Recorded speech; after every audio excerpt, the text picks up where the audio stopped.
Welcome to the IT Career Energizer podcast. For anyone who wants to build and grow a career in IT, develop and improve your strengths and skills, be inspired and motivated by the successes of others, manage your career progression, and achieve your IT career goals. And now, your host, Phil Burgess.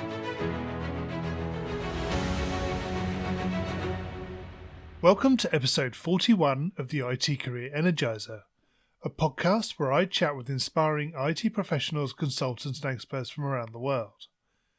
To find out more about the podcast, visit itcareerenergizer.com. And don't forget to subscribe to get new episodes automatically downloaded to your device. And now let's chat with today's featured guest, David J. Anderson. David is the chairman of Lean Kanban Inc., a management training, events and publishing business which licenses its brands and franchises its events and training classes globally. David began his career as a games developer in the early 1980s and has worked at companies including IBM, Sprint, Motorola and Microsoft. He is also the author of several books, including the best-selling Kanban, Successful Evolutionary Change for Your Technology Business. So David, can I ask you to expand on that introduction and tell us a little bit more about yourself? Well, first of all, thank you very much for having me, Phil. I really appreciate the opportunity. And hello to everyone who might be listening. Well, nowadays, I own a company and I am a father. I have 2 teenage daughters. And I'm currently speaking to you from Cascais in Portugal, which is close to Lisbon, on the beach. And I'm living here for a few weeks at this time of year with my girlfriend. There's a lot in there, you know. So I started as a software developer. I started as a games developer. And it wasn't until a bit later that I went to university and learned how to be a real software engineer. We might talk about that a little bit. I worked in a few startup companies. I was penniless at the end of that. Then I worked at IBM as a contractor. And I started a journey in big corporations. And ultimately, I ran the software engineering group for a company called Corbis, which is or was a privately owned company that Bill Gates owns. So I've met Bill Gates, I've met Richard Branson, and I've met Prince Charles in my life. And if I had to list the 3 most famous people I've bumped into somehow or another, it's those 3. Okay, is that the sort of people you usually bump into? I wouldn't say so, no. But they're all interesting characters, you know. So can you share a unique career tip that the IT Career Energizer audience need to know and probably don't? Oh, well, it's hard to say what people don't know. But I love the famous Yogi Berra quote, when you come to a fork in the road, take it. Never look back and never regret, you know. Make the best of the choices that you make in life, and regardless of what field you pursue, it's always possible to excel, to become world class at whatever you do, even if it's something very basic. I meet people who just love their job. There was a guy who's the doorman at the exhibition center in downtown Seattle, and he wears this beautiful uniform, long coat and top hat, and he has the gloves, you know, the whole deal. And this guy just loves his job.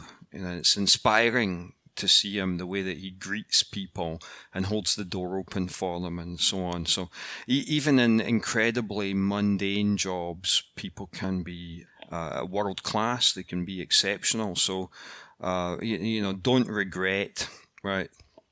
And to feel fulfilled in what you're doing, Daniel Pink taught us you need mastery, autonomy, and purpose, and it's worth thinking a little bit about that. You know, like find a place that you can work where you can obtain those things: mastery, autonomy, and purpose, and from time to time in your career, don't be afraid to fire your boss. The saying is that people join companies, they join the vision, the purpose, whatever the company has, but they leave their boss. And if you have a boss that doesn't give you that opportunity to have mastery, autonomy, and purpose, quit. Go find somewhere else to work. I want to expand a little bit about that. Pursue mastery, right? So to master something, you need to do it for a while. And particularly for young people listening to this, it's not always obvious. I remember being, that 15, 16-year-old kid and thinking I could do anything and I can rule the world. And it wasn't until considerably later that I looked back and thought, that 10, 15 years experience really helped. So the first thing is to forget the 10,000 hours rule that Malcolm Gladwell popularized, right? There's no magic number, but as a general principle, 5 to 10 years of doing something is probably the order of magnitude you need to be thinking. And to master something, you also need to teach it. Right? So you need to find the opportunity to teach, like onboarding new hires at your company or volunteering with kids. That if you don't know how to teach something, you're not a master. And you can't learn how to teach without actually having someone to teach. In fact, the definition of master is that it's someone who has an apprentice under tutelage. So to master something, you have to be a teacher. And learn to value experience. Right? I think geeks, and God knows I've been there, done it. Geeks tend to value raw intelligence. They think that they can think their way out of every problem, right? It's the logical inference thinking, what Daniel Kahneman called System 2. However, limbic brain pattern matching type thinking, what Kahneman called System 1, is really invaluable. Technologies change, languages, platforms, APIs, but most of the basic problems in IT, they just don't change. Thinking back over 35 years now, a little longer, 37 years, they just don't change. The syntax changes, but the problem doesn't change. And to develop a feeling, to be able to feel your way to the right solution, you have to have experience. And so many of the right answers are counterintuitive. So I think the message is to have patience. You have to value experience. And the next one's autonomy, right? How do you get to have autonomy? Well, the key is you have to be trusted. And to be trustworthy, you have to exhibit competence. To exhibit competence, you need skills, knowledge, experience. You need to produce results. You need to deliver a working product. Trusted people and trusted teams are people and teams that ship, that deliver stuff, that put stuff in production regularly and often. And then finally, we all need a purpose. We need an answer to, why are we here? Why do we come to work? What are we doing here? And you need to work somewhere that has mature leadership, that understands why are we here, what are we doing, and is communicating that. And don't be afraid to ask that. Don't be afraid to ask why. Someone asks you, build this piece of software. Why? Who asked for it? Why are they asking? What do they care about? And if someone can't tell you the answer to that, you need a different place to work. So ultimately, if you're going to feel fulfilled, if you're going to have that autonomy, mastery, and purpose, you need to be prepared to fire your boss now and again. Can you tell us maybe about your worst IT career moment and what you learned from that experience? Oh, I saw this on your list of questions, and it's really a hard one. Worst career moment. I think all careers are riddled with failures. And certainly I've been fired a couple of times.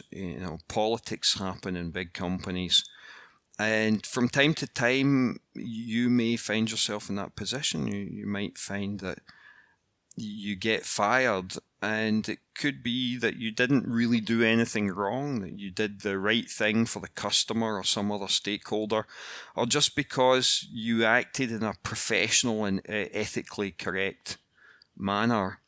Just recently, the guy who wrote the code for the VW engine management system that tricked the emissions testing, he got sent to jail for 4 years.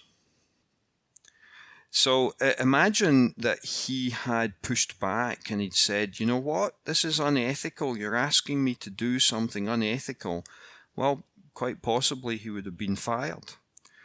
And that may have been the right thing for his career. And it's unfortunate that someone in the profession had to go to jail to teach everyone else that individually we all have some responsibility. So you need to think about what you value, and would you rather find a new job and have your principles, your ethics, your self-esteem intact, or would you shut your mouth, keep your head down, keep your job, and respect yourself a little bit less? And these are tough questions as you get older, right? That you'll never get any judgment from me, because real life happens. We all have periods in our life when we have sick parents or sick children or sick spouses or other real life challenges to deal with. And there are times when we have to compromise. We have to say, you know what? I don't like it. I don't like what I've been asked to do, but I need to keep my head down and keep paying the bills because there's some greater concern in my life. But if you don't have those things right now and you're being asked to pursue something that's unethical, maybe you need to push back on it. And if you get fired, it's not your fault. There was one other time I got fired where basically I ran into a narcissistic boss. And if you research this, you'll find that the advice on narcissistic bosses is pretty much get out. If you realize you're working for a narcissist, there's nothing you can do about it. It's you're set up for failure, because if you start to do a good job, the narcissist feels threatened by that. Yeah. And then they start working to undermine you, and it's just a horrible situation.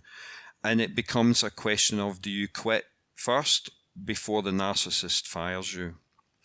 So don't get too upset if you get fired. However, I did actually come up with what I think is probably my worst career moment. And it actually dates back to 1990. And at the time I was running a small games development house while I was studying at university, actually, simultaneously. And I had a contract to develop a game for Electronic Arts, very well-known, respected games publishing Indeed, yes. house. And the end product, it just wasn't a good game. We had pushed the limits of the machine capability too far. And the consequence was that at some stages of the game, the refresh rate for the frames was only 4 per second, and it was too jerky. And it was averaging 8 or 9 frames a second, and really, even in those days, a decent game needed to be about 12 frames a second. And the game design lacked a truly unique selling point. It lacked originality. And the consequence is they looked at the finished product and said, you know what, we're not going to publish it. And it hurt me financially. I had real skin in the game. And it caused me to quit the games industry. I recognized that as a development house, we were all in. We had one game in development at a time. While the publishers like EA, they had a risk-hedged portfolio. They had 20 to 40 games in development at any one time, and they could afford to cut half of them and not actually release them to production at all. So it was a very early life lesson that it just wasn't possible to manage risk without considerable scale in the business. And I decided to pursue other avenues. I graduated university and I went in a different direction. Okay, can you maybe take us to your career highlight or greatest success and tell us about that? This is another good question that I saw on your list and I thought, wow, tough one. Because really I've been blessed with many great opportunities in my career. Going back as early as 1984, I wrote the first game that was published by a games house called US Gold. And it was launched at the PCW trade fair in London, which at the time was the biggest tech trade show in Europe and maybe the second biggest one in the world at the time. And I did the Sinclair ZX Spectrum version of a Commodore 64 game called Beachhead. And at the time, many experts had said it just couldn't be done on the Spectrum. And I learned later, several people had turned it down and said, I can't touch this, I can't do it. And yet, we stole the show with it. It was the talk of the industry, and I got to pick my projects after that. So I had some very early career success. In 84, what was I, 17 years old. In the early 1990s, I won 3 innovation awards from the Scottish Government, and there's pictures of me with government ministers receiving awards that appeared in the newspapers. In 1999, I was part of the team that delivered a piece of software called PowerLender to United Overseas Bank in Singapore, quite possibly the most sophisticated bank lending system that's ever been written and deployed in production. And we developed it using a process. It was a big project, big team, $20 million, something like that. And that process became known as feature-driven development. And it was my entry into what later became known as the Agile software development movement. Right. So I was in that from the beginning. I was part of that. We called them lightweight methods as early as 1997. And years later, 2011, I was at the 10-year anniversary of the Agile Manifesto at the Snowbird Resort in Utah at the invitation of Alistair Coburn. And my first book, Agile Management for Software Engineering, 2003, pretty significant and influential. Didn't sell that many copies, but the people who liked it were very important people, and we're going to come back to that in a moment. Then, of course, there was the whole Kanban thing. Nowadays, we call it the alternative path to agility. It's the thing that I'm probably best known for now in my career. And the book, which came out in 2010, sold about 80,000 copies in English, 10 other language translations, huge bestseller.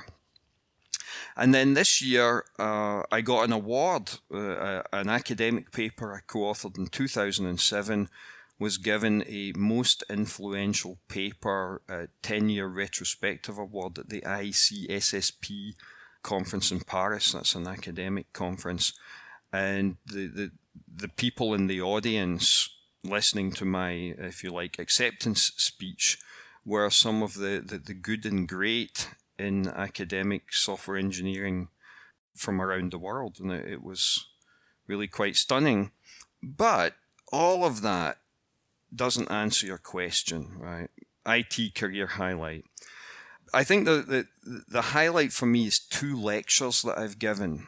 One at USC, that's the University of Southern California in Los Angeles, and the other one was at my alma mater, the University of Strathclyde. And with the Strathclyde one, I was invited to talk to the 4th-year undergraduates, so the people who are about to graduate with their bachelor's degrees, and give them career advice. So in a 1-hour lecture, the theme that I had was pursue risk and uncertainty, choose the path with the highest chance of failure.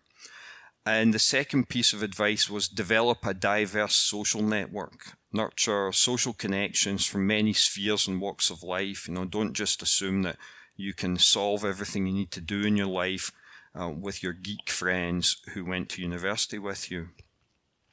And I think that advice is still very sound today. It's robust, long-lived advice. And if you're listening to this today, pursue risk and uncertainty. If someone says, this is a hard thing to do, well, that also means it's probably very hard to automate it or replace it with some sort of artificial intelligence.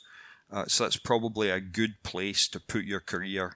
And as you're moving step to step, look for where the risk and uncertainty is, because the easy problems are going to be solved with outsourcing, automation, or AI.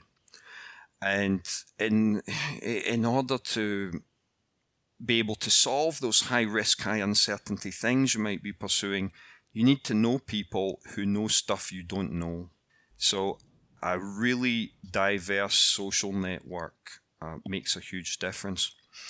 And then there was the USC lecture, which I think is one of the great stories of my life. So Barry Boehm is the head of the software and systems engineering group at USC.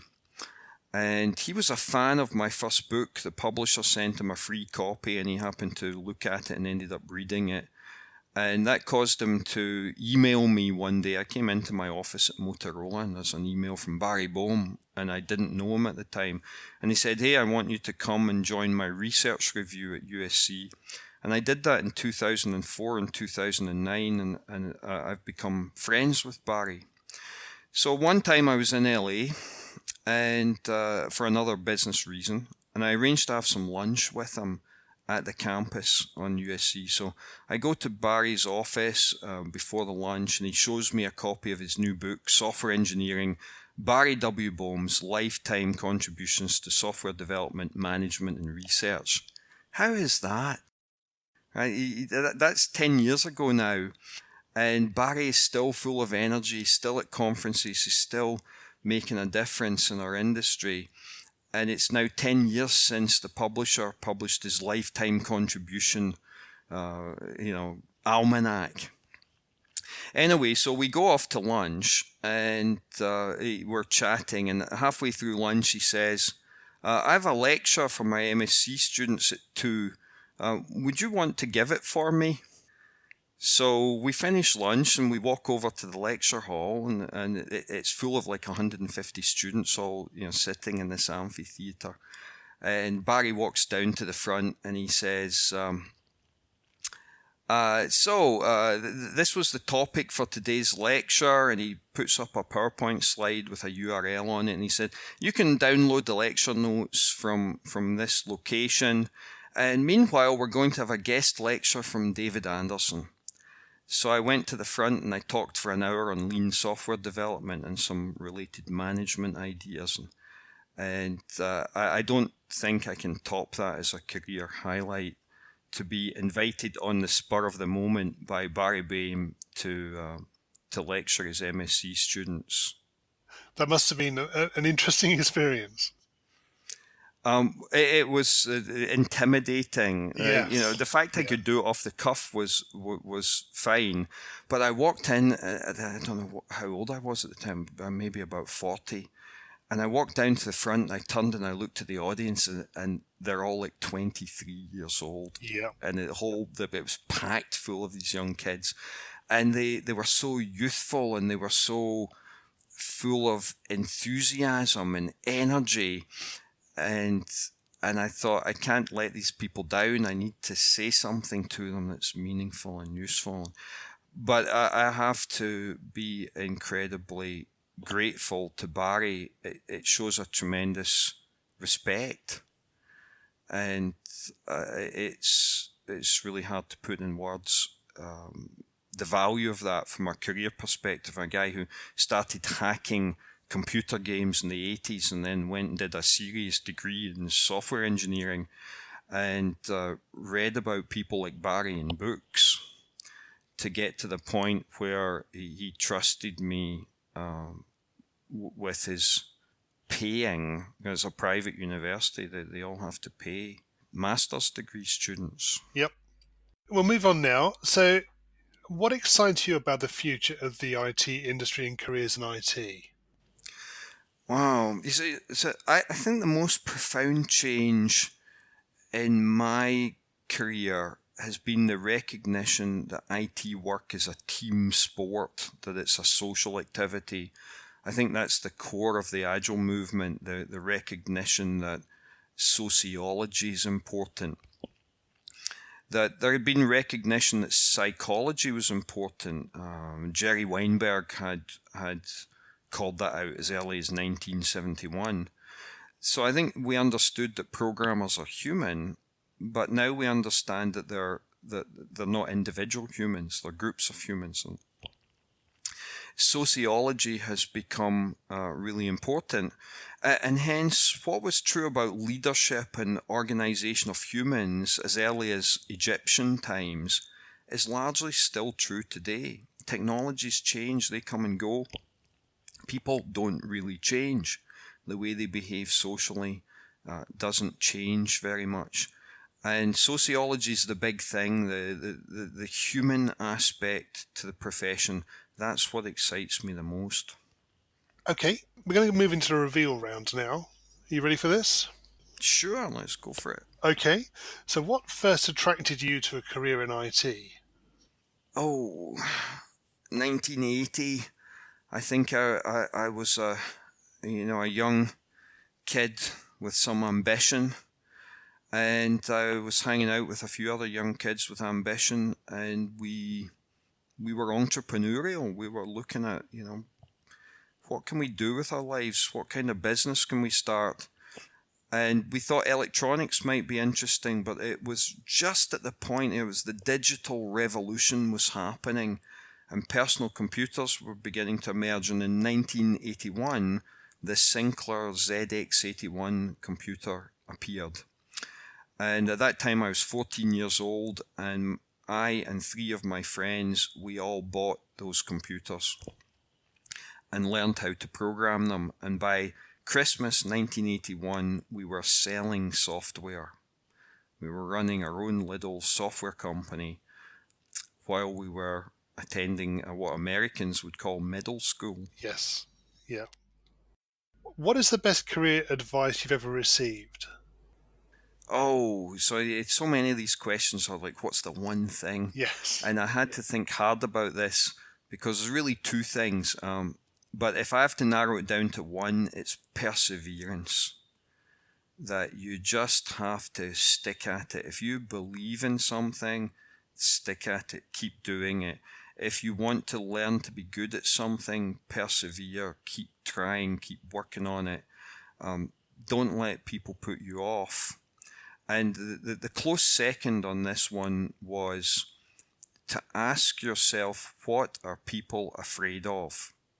If you're in the workplace and you're running into resistance for your ideas, or you can't get people motivated, they're conservative and they don't want to change, what are people afraid of? But that finished second to perseverance.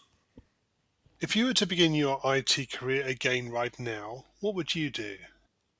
That's such an interesting question, because if you'd asked if you were going to start a new business as a teenager, what would you do?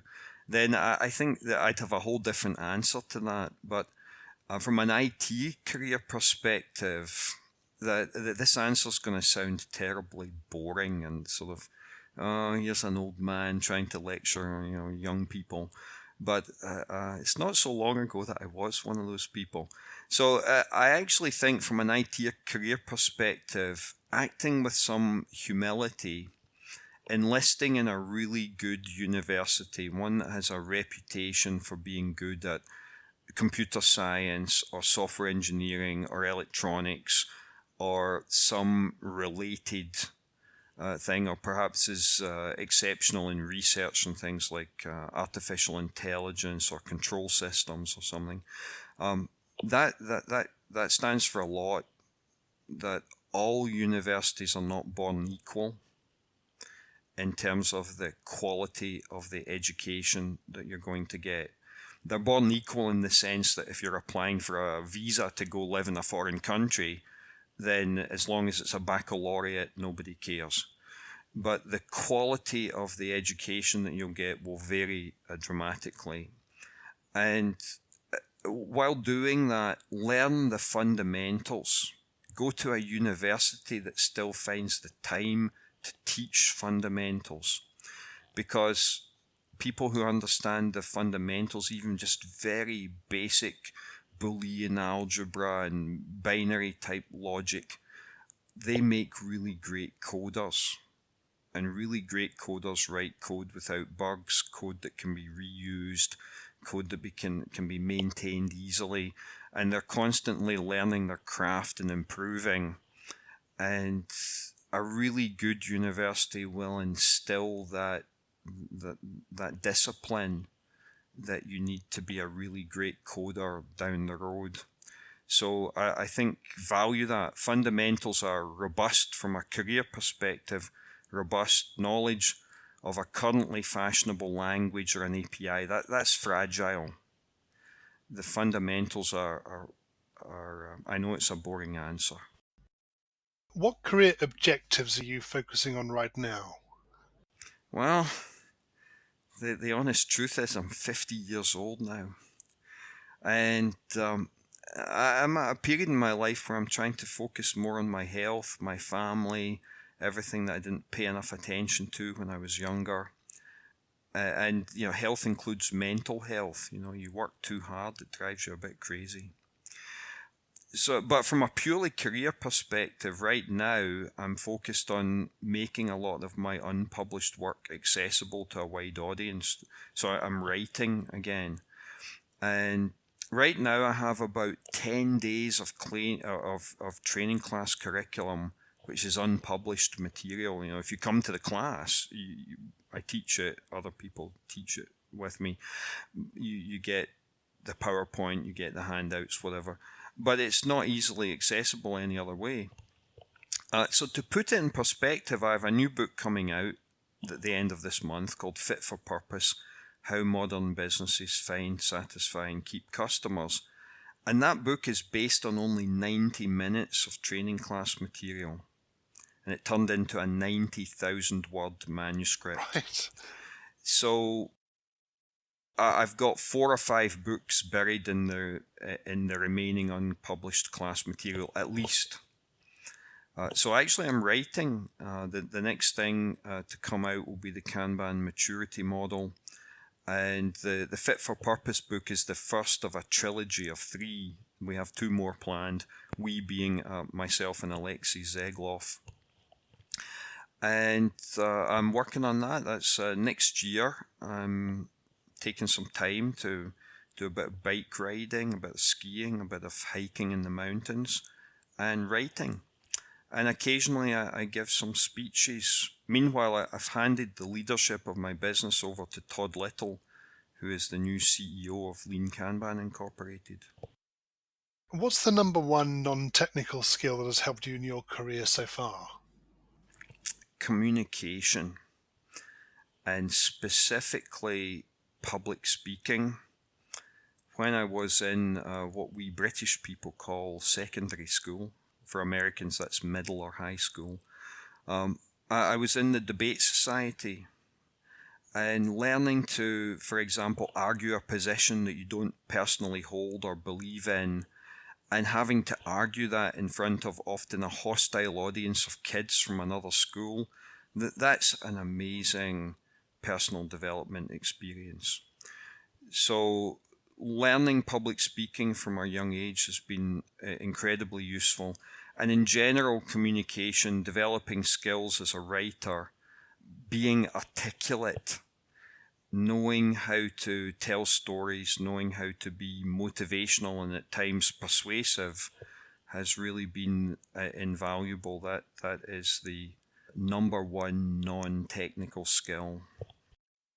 Can you share a parting piece of career advice with the IT Career Energizer audience? Oh, I think I hit on some really good ones already. That pursue risk and uncertainty, develop a broad social network.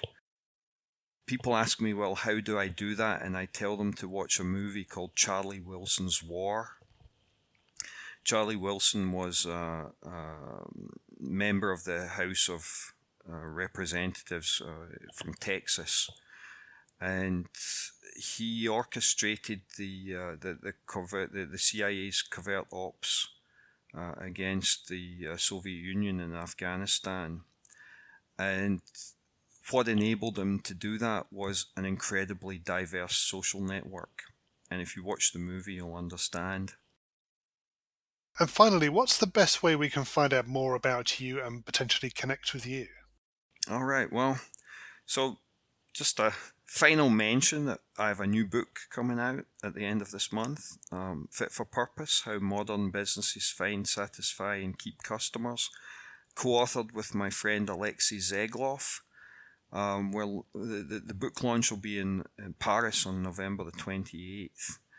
And it's a business book, but IT people will find it immensely helpful when they're developing things like specifications or making process improvements. It helps people understand a few fundamental questions. How do you know whether a change to a product specification or to a delivery process, how do you know if that change is actually an improvement?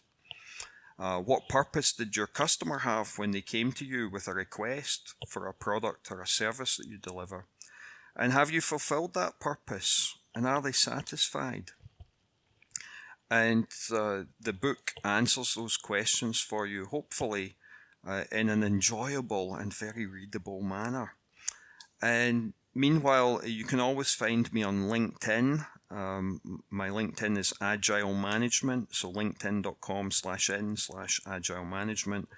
And my company website is www.leankanban.com. David, thank you so much for joining me on the IT Career Energizer podcast today. It's been great chatting with you. Thank you so much for inviting me. I really appreciate it. Thanks very much, Phil. My thanks to David for being such a great guest. You can find full show notes, including links mentioned during the show, at itcareerenergizer.com/E41. In next week's episode, I'll be talking with Rex Black, a leader in the field of software testing and a prolific author of books and articles. To get next week's and future episodes automatically downloaded and available to play, simply subscribe to the podcast in iTunes, Stitcher, or whichever streaming service you're using to listen in. As you probably know, there will be changes to the show's release schedule quite soon, so subscribing to the show now will ensure that you don't miss out on new episodes being released. And remember, if you're not growing your career, you're slowing your career. Thanks for listening and have a great week. Thanks for listening to the IT Career Energizer podcast.